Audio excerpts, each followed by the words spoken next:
So guess what? It's 2 o'clock in the morning. Up again. Not really in fear today, so that's cool. On my messy kitchen. We're still trying to move in. And one thing I'm really glad of is that it's really easy for me to be consistent. Because I've found that being 61, I think I'm fairly successful at being healthy. Don't have anything wrong other than having to have hernia surgery in January. Yay me. But don't have to take anything, no high blood pressure or anything of that nature. I'm really lucky in that, because I used to be 320 pounds at one time. So I haven't always been there. It's something I've really worked at. About 2 years ago, I went to a retreat that was all vegetarian. And so it was a week long up in upper New York State with nothing but vegetarian meals. And I noticed that my body was really happy. So I challenged myself to see if I could keep it going, and I have. So I'm really, really restrictive on sugars. Hardly ever have any sugar. In fact, tonight we went over to my Joe's mom's, and she had a wonderful chocolate pie. It was full of sugar. And my stomach wasn't really happy. My stomach was not happy at all afterwards. And I think it's just because he's not used to all that processed sugar. But man, it was delicious. But often if people bring treats to work or things of that nature, I just kind of decline because I know it's just not going to make me feel well.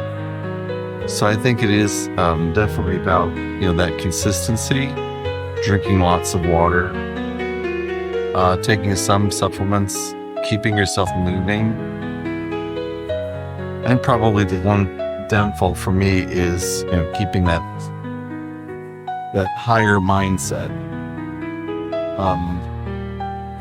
I just know my proclivity is towards depression, anxiety, and worry. And perhaps that is yours too. Maybe that's something that you default to, and I get it. That's just when you grow up in a abusive home,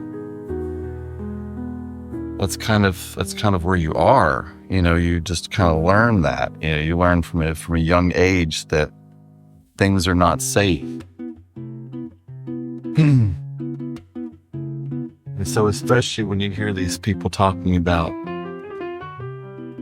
how they're, for children, for life and stuff like that, they're talking about the mother's choice of her own health care rather than actually making sure, the kids grow up in a home that is loving and supportive and where they can thrive from.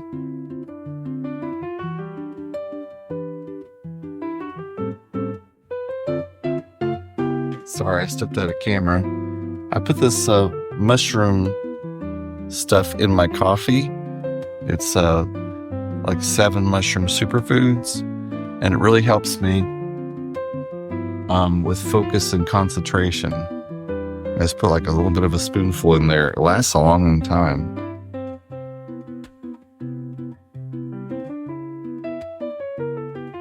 And I stepped off camera again. But I have to monitor sometimes how much, whether I can drink coffee or not. Sometimes my brain gets too super focused. I really had no idea how much on the spectrum I was until this past year. I really started seeing like how ADHD I am about things and how my brain reacts to certain things like coffee and that mushroom extract. And so just become very, very conscious of that fact, and also how hyper-focused I can get over things, and how I figure out the word is, like how I can think one thing is more important than anything else, and just hyper-focus on it to the detriment of the rest of my responsibility. I think it's really important to understand that about yourself. It works. How your system works, so that you can really be, at an optimal space.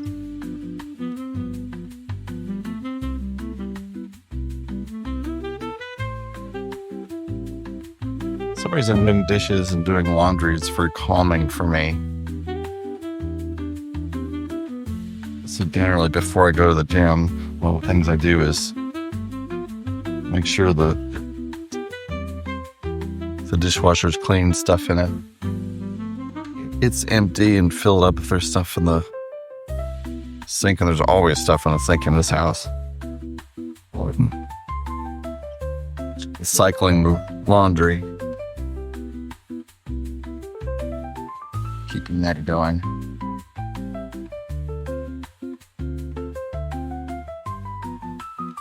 It's not like this is a large household, but there's three of us. It seems like there's always either dishes or laundry, and we don't even have any kids. Of course, the three of us are probably all kids, so there is that. It is definitely that.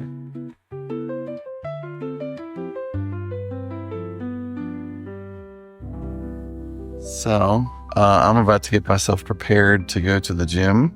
I might take you guys with me, and we'll talk soon. My husband put a fire in the fireplace, and so these are the dying embers.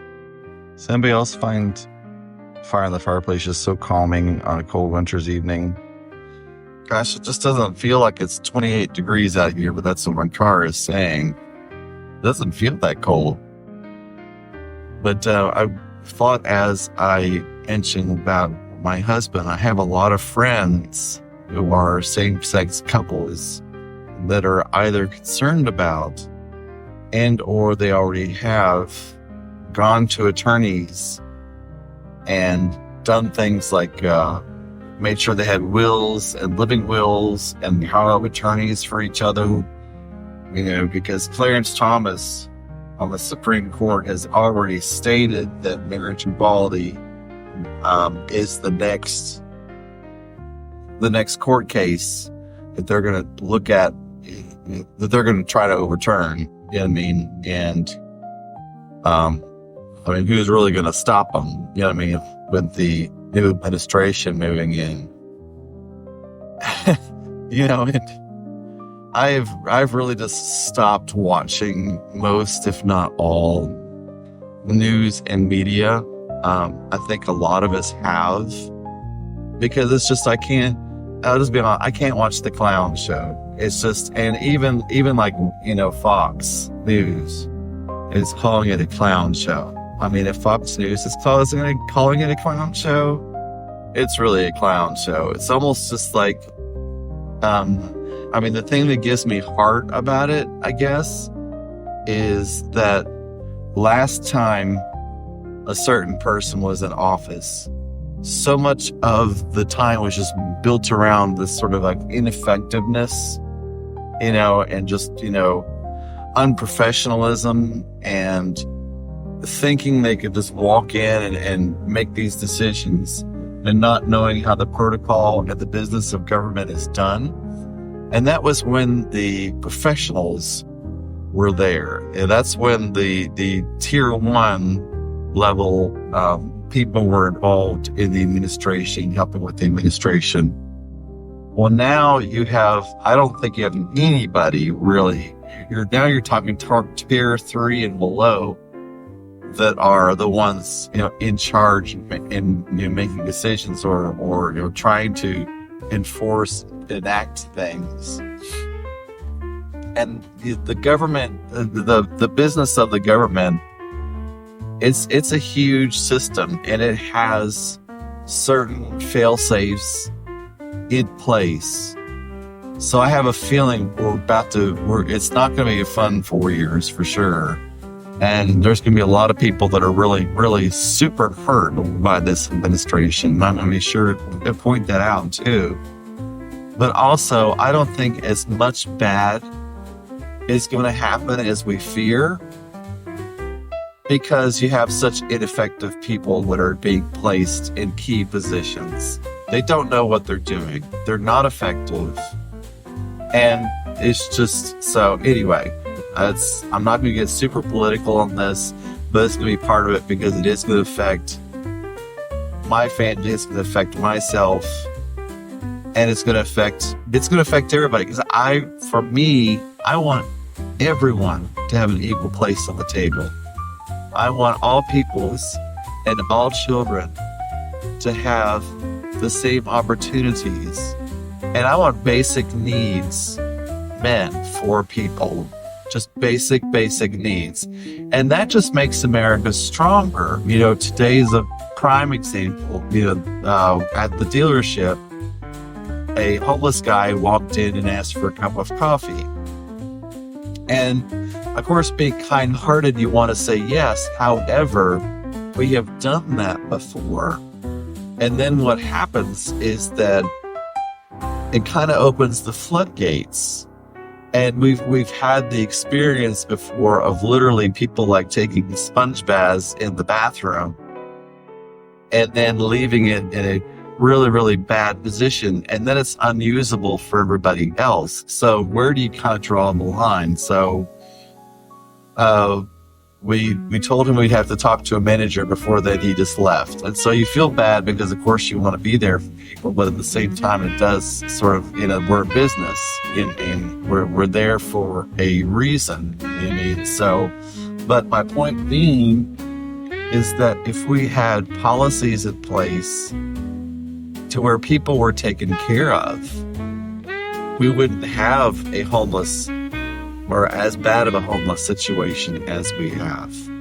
We closed down in the 70s, we closed down mental hospitals, and then we didn't put anything else in place. We put the police in charge of mental health, and that's not their job. They don't have the protocol, they don't have the training, they don't have the resources to be able to take care of people that are mentally ill.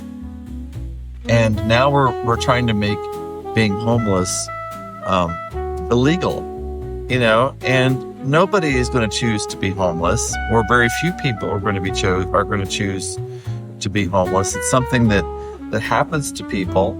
People get into situations. It's the way it is. You know what I mean?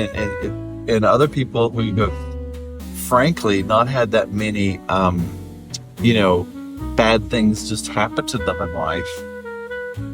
Those are the people I hear judging others, or the ones who have been able to, get their stuff and act together and move forward. Not everybody has that strength or that ability to do that. It's not something that everybody has the capability of doing. And that's just the honest truth. There's this whole thing in America, like, if you can't pull yourself up by your bootstraps, then you're not worth. But some people just don't have the mental capacity to do it, and that's just the way it is. I was going to go on a rant this morning, but I want to be a person of light and a burst, and inspiration. But at the same time, sometimes you do have to look at the ugly to realize why it's so important to look at the good. You really have to, look at that.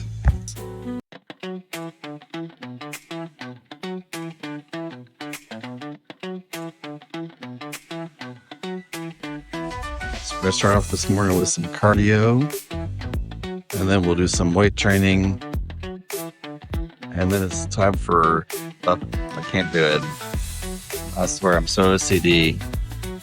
If I see trash on the floor, I got to pick it up. Things about working out, and that's my water jug. 10 minutes of this right here. I usually keep it on level 10. I used to go a lot faster, but I've kind of slowed down a little bit. I probably should go down in levels, but it's hard to lose levels that you've already had before when having to be kind of careful with my knee, especially my hips. They seem to be getting tired quicker, but I do want to kind of stress them just a little bit so we can see if we can get them past a certain point. Okay, first today is barbell bent over rows. It's really important to keep your back straight, kind of push your butt back out. And I was doing just 20s because, like I say, my back and everything was kind of not doing well, but I'm gonna push it up to 30 today. We're still doing kind of high reps, so it's okay to do kind of lower like that.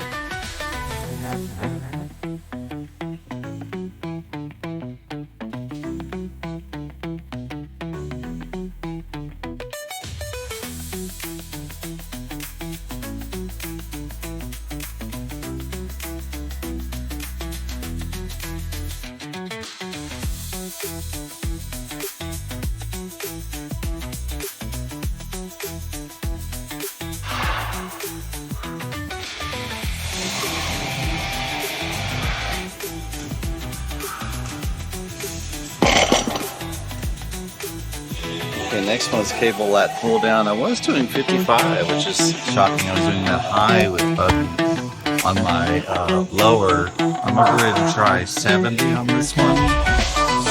It's not quite as high a rep, but it's really important to kind of just sort of like lean down so you get more of the chest and not just straight up on the shoulders.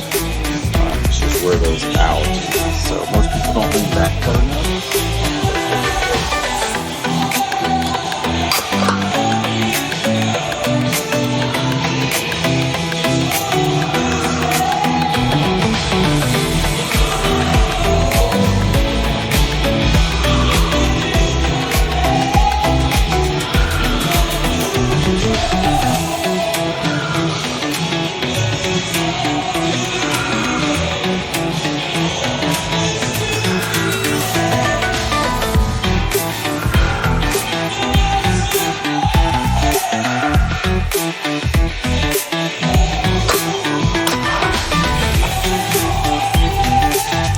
Interesting on that one right there, there's different bars that you can use and different hand grips that you can use on there that change, how that really is working. This next one is dumbbell single arm row. I was doing 10 pounds. I'm gonna go ahead and step up to 15. This does strictly right here on the back of your shoulder, so it's really important to have like a flat back and be pulling straight up, so you can kneel with the opposing knee on a bench and then pull up with your other arm.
That's one of my favorite exercises to do.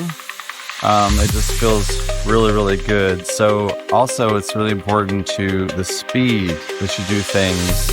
You'll see so many people at the gym just kind of like speed through things. Almost like the more reps they do, the better they are. But it's really about wearing out that muscle. If you go slower, it puts more impact on it, and especially on the reverse. So like going back to this up is what you're doing, but when you go back down the reverse, if you can go even slower on that, then you put even more impact on the muscle. And I always keep in mind my motivation for why I do this, and so much of my motivation is really not even so much for myself, but for my grandson, for my kids, for my husband, and really to have an impact in this world. So it's really important to always be mindful of why are you working this hard? Because I could be I could be in bed right now, or eating popcorn, or watching TV, or doing something else, but I'm here. So the next one is dumbbell reverse fly. So generally in a fly, you're laying on your back and then lifting up over like this right here. But in a dumbbell reverse fly, you're actually like laying down, face down, and then pulling it backwards. You're doing a little bit of incline. I was doing 10 pounds. I don't feel quite ready to do 15, so I'm going to do 12 instead. It's hard to find 12-pound weights here at this gym for some reason, but I did find them. So here we go. Yeah, boy. It's been living. Scratching it. Yeah.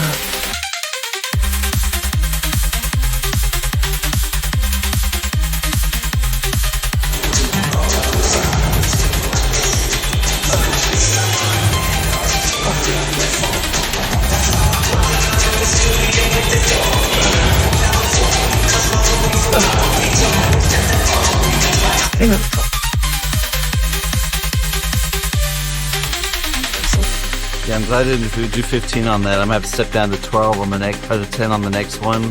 That was almost a bit much there, but that's okay. That's what's gonna give you that wingspan in the back. The next one is a dumbbell seal row.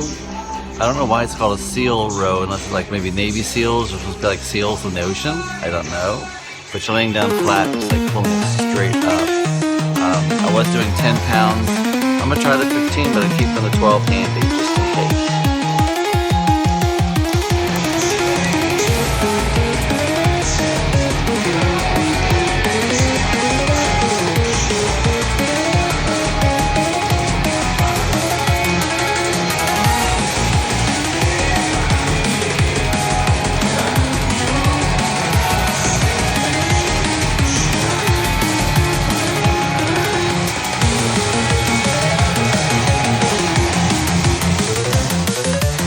That seems to go pretty good. Okay, that was it. I'm getting a little bit of the bump back again. Next will be my yoga meditation. And I appreciate you guys watching.